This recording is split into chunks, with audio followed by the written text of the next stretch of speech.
Salut, c'est Anne Arteris. Aujourd'hui, je vais te parler de la blessure de rejet et comment sortir de cette blessure. Alors hier, j'ai eu au téléphone une personne et on a pas mal discuté de sa blessure de rejet. Il me partageait son histoire qui était que il est resté un moment avec une femme et ça se passait vraiment bien. C'était quelqu'un avec qui vraiment il sentait que ça matchait, avec qui il pouvait construire quelque chose. Il se sentait vraiment bien avec cette personne. Jusqu'au moment où, comme dans tous les couples quelque part, ça commence à frotter un petit peu, ça va un peu moins bien, il était fort engagé dans ses projets professionnels. Et donc ce qui s'est passé, c'est qu'au bout d'un moment, il a commencé à être vraiment épuisé et donc moins présent dans sa relation, moins présent dans son couple. Et donc il a constaté une certaine fermeture chez sa compagne. Et là, sa blessure de rejet, hop, elle a commencé à apparaître. Et comment elle a apparu cette blessure? Eh bien simplement parce qu'il a remarqué qu'il commençait à se fermer lui aussi très fort. C'est-à-dire qu'il commençait à partir quelque part dans son mental, dans l'idée de c'est bon, en fait c'est le début de la fin, elle va me rejeter, si elle commence à ne pas comprendre ce qui est en train de se passer pour moi, à pas voir que je suis dans un état d'épuisement, à prendre ça personnellement, c'est qu'en fait elle va finir par me rejeter. Et ce qui est assez intéressant avec cette blessure, c'est que ça met assez fort en évidence le fait que tes croyances sont autoprophétiques. Ça veut dire que ce à quoi tu crois, ce qui est vrai pour toi, ça va se manifester en fait. Et donc tout son non-verbal, toutes ses pensées quelque part se dirigeaient vers le même point, c'est-à-dire elle va me rejeter. Et je t'explique ça parce que ce qu'il me partageait, c'est que il était vraiment triste de cette situation, il était vraiment mal parce que la relation s'est terminée malheureusement.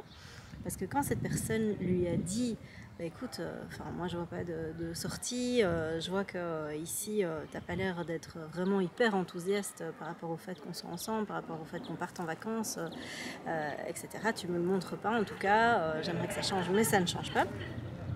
En fait, il n'a pas su lui dire. Et donc, ce qui est propre à cette blessure, c'est qu'à un moment, tu vas ressentir plein de choses à l'intérieur de toi, ça va bouillonner.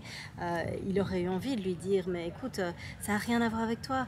Moi, je suis juste ici complètement épuisée, je suis stressée par mon boulot, j'ai un gros projet que je viens de lancer, donc toute mon énergie, elle part là-dedans, et donc j'ai du mal à te consacrer de l'énergie.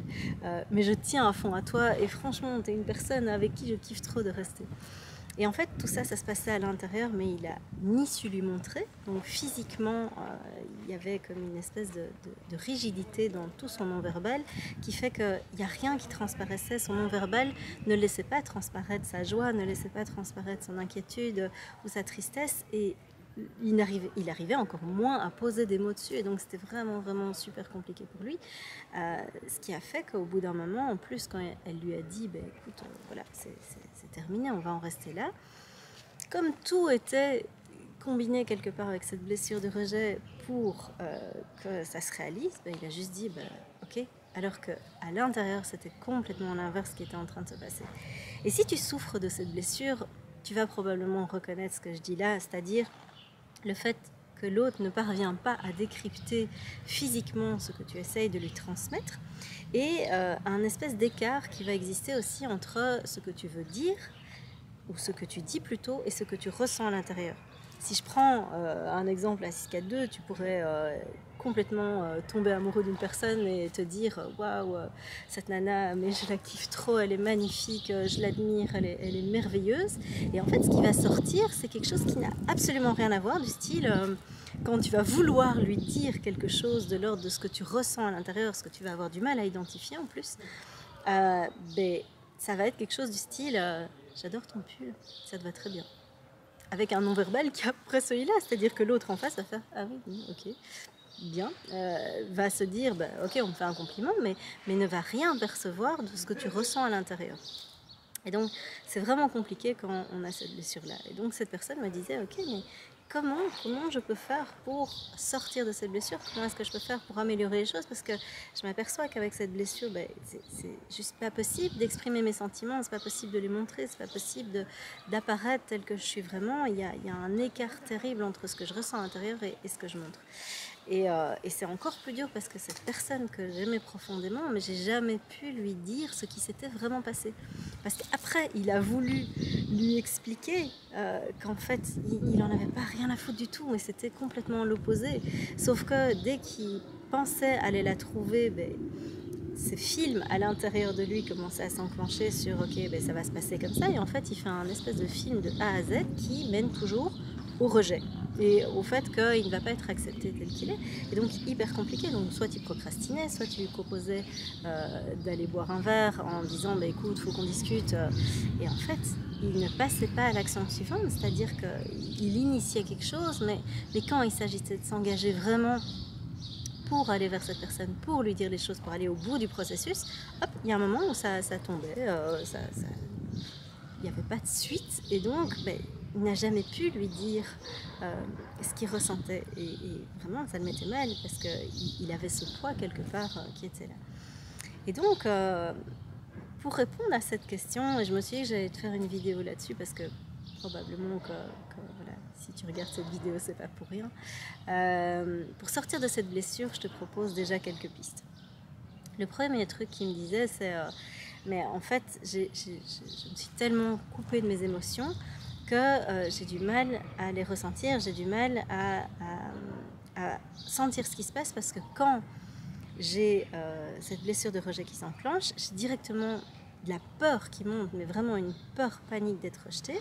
Et en fait, ça fait complètement bugger mon esprit, et donc je n'arrive plus à avoir accès à rien d'autre en fait. Donc l'idée, le tout premier truc que tu peux faire, c'est comme si tu as cette blessure-là, tu t'es conditionné, tu as appris, tu t'es discipliné quelque part à te couper de tes émotions, c'est-à-dire que dès que tu sens quelque chose qui monte à l'intérieur et quelque chose qui est de l'ordre d'une certaine intensité émotionnelle, et en particulier dans le domaine amoureux, parce que cette blessure-là, elle apparaît quand tu vas te sentir attaché à une personne. Et au plus tu vas te sentir attaché à une personne, au plus tu vas aimer une personne, au plus la blessure va être compliquée à gérer, et au plus elle va apparaître. Et donc, ce que tu peux faire, c'est faire tout doucement le chemin inverse. Alors, comment est-ce qu'on fait le chemin inverse? Le tout premier exercice que je te propose, c'est te reconnecter à tes émotions, mais en version light. C'est-à-dire que tu vas te reconnecter au plaisir.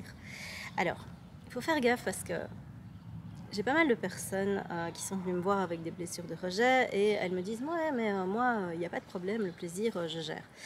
Quand je bois un verre, j'ai facile. Quand je sais pas, je pars dans des trucs qui m'aident, du style enchaîner les conquêtes, donc le plaisir sexuel, ça peut être le jeu, ça peut être toutes des conduites qui finalement créent une certaine addiction. Mais en fait, ça, c'est pas vraiment du plaisir, c'est juste un truc que ton mental a trouvé pour générer une certaine intensité émotionnelle. Mais tu vas voir que cette intensité émotionnelle-là, déjà, en fait, la plupart du temps, ça va te couper encore plus de tes émotions.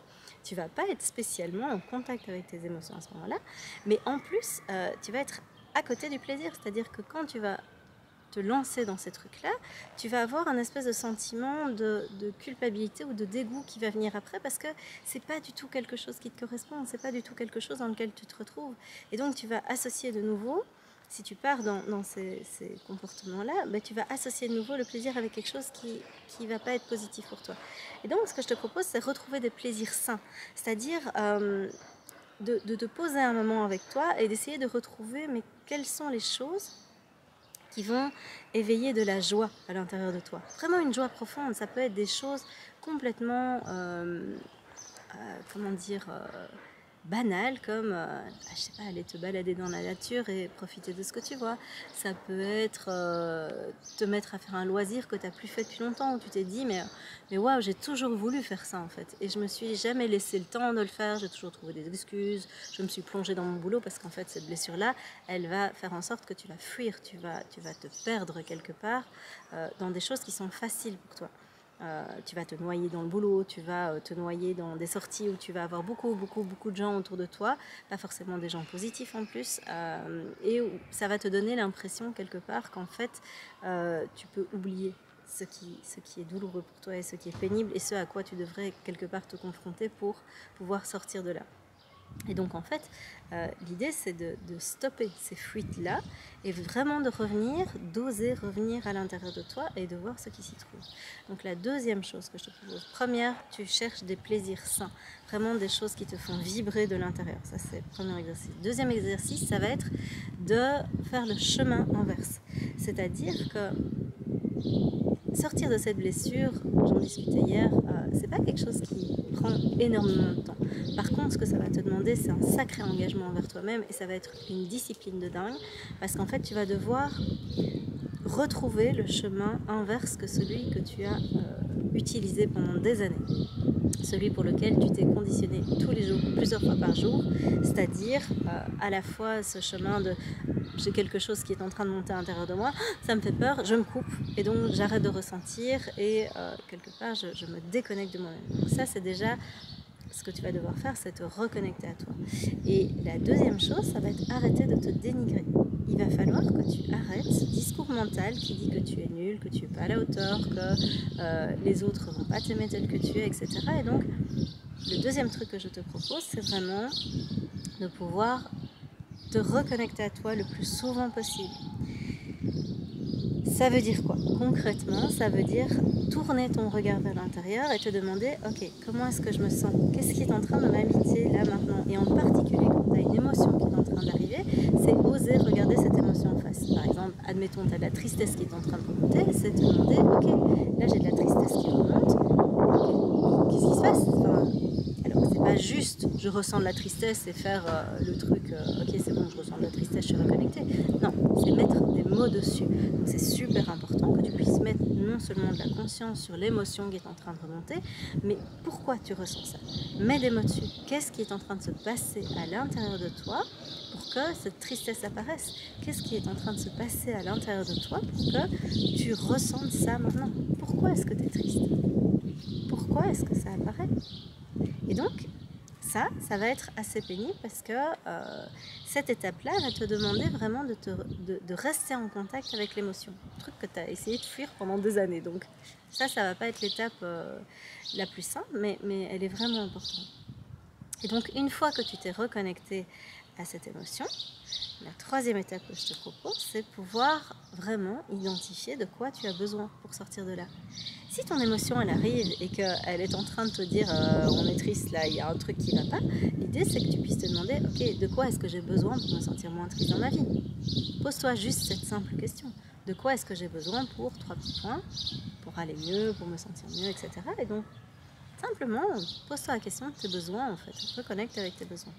Donc déjà ces petites étapes-là, ça va être quelque chose qui va te permettre de pouvoir tout doucement travailler sur ta blessure de rejet. Ça, c'est la toute première chose.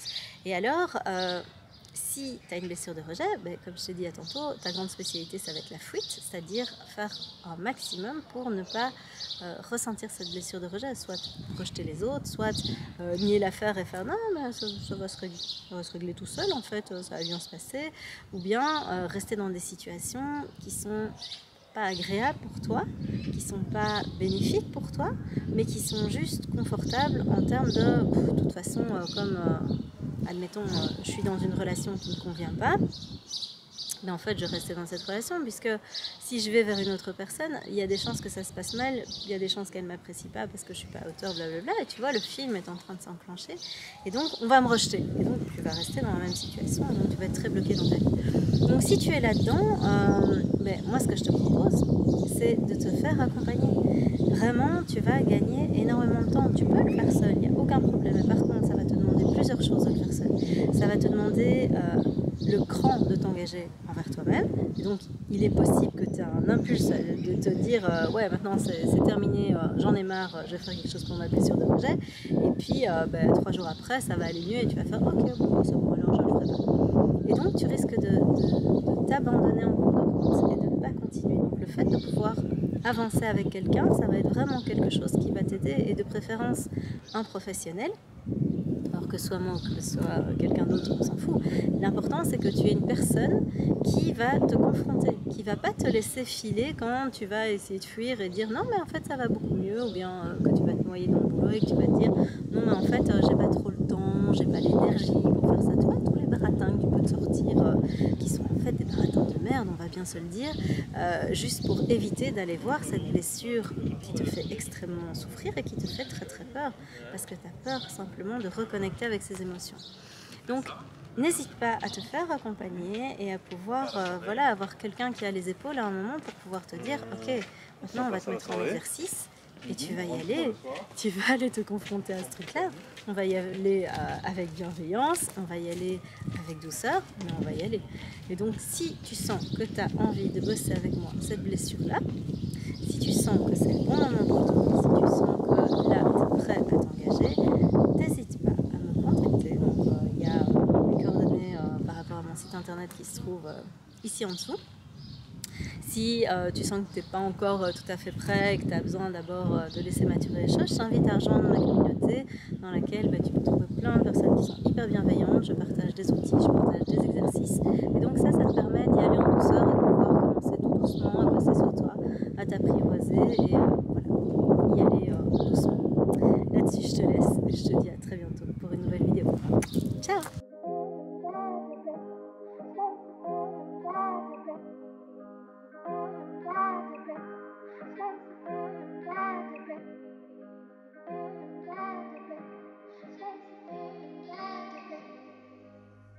Yeah.